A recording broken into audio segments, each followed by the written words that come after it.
Greetings, friends of the Battleship Iowa and National Museum of the Surface Navy. I'm going to add some structure to these weekly videos that we do and try to maybe provide some more information around that structure. I'm going to start out by highlighting one of our pillars in the work that we're doing in the community pillar, or I'm personally doing in the community pillar this week. We've been working with leaders, or I've been working with leaders in strategic discussions at the Business Improvement District in creating the LA waterfront destination and the long-term vision over the next 5 to 10 years. We've got some great information that's come out of those discussions on how we really generate the interest in the destination and continue to grow the LA waterfront destination, and I'm proud of our role at the Iowa in doing so, as well as what we do at LA Fleet Week. Last week, we also had a meeting with the Nixon Library out in further east, and we talked about how we could do some joint packaging with them and some tour packages with the Nixon Library and the Iowa and a World War II museum feel to it, and maybe some potential program partnerships, which we look forward to seeing what comes together on that. On the National Museum front, we had a meeting to get feedback on our capital campaign last week. Got some great feedback on it from some supporters of the museum, of the Battleship Iowa Museum, and hopefully the National Museum of the Surface Navy. We showed them a video and a presentation, and they gave us some great feedback on the video and the presentation, so we're retuning that. We're going to put together 4 or 5 more meetings here in the coming month, 4 to 6 weeks, to get feedback from supporters that already support the museum to see what they think. And then we start to roll out to another layer of supporters of the National Museum of the Surface Navy and the Battleship Iowa Museum to start putting that together. We are working on phase 2 of the P2P plank owner program.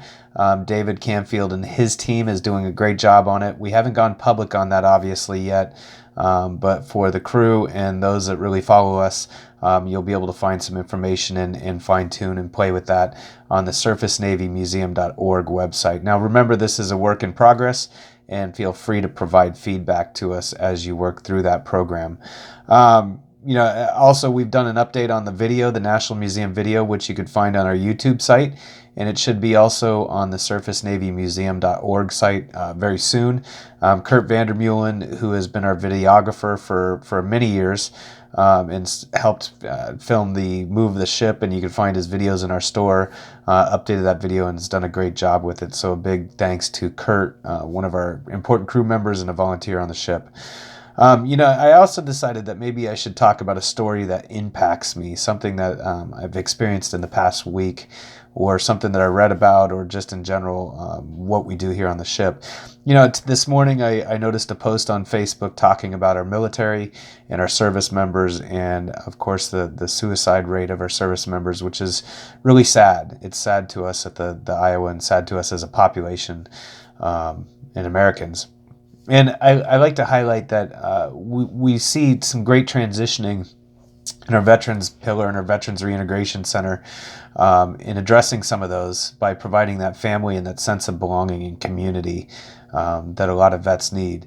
And that's the soft approach to it. I mean, obviously jobs are very important, and some of the critical needs and services are really important, but really a sense of belonging and family is a keystone, we believe is a keystone towards the future for addressing that. But as I was researching it and responding to a post that I saw on social media, it was interesting to find that 0.1% of our military actually serves in combat. So that means 99.9% of our military never serves in combat, which is a number that I think the general population needs to know. Our media has done a disservice to Americans and a disservice to our military and our veterans in highlighting sometimes not the best image of our military, but the fact that 99.9% of our troops never see combat.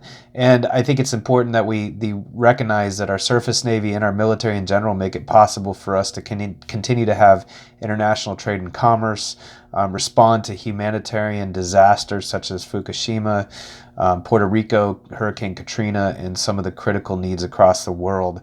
It's our military that's first on the scene and makes that possible. And they also, they're leaders in diversity, and they're leaders in environmental education and environmental causes. And I think we need to look at that. We need to reflect upon that as Americans and realize we have a great asset here and some amazing people that serve in our military and can help support our communities. And I think as a community, it's our job to support them.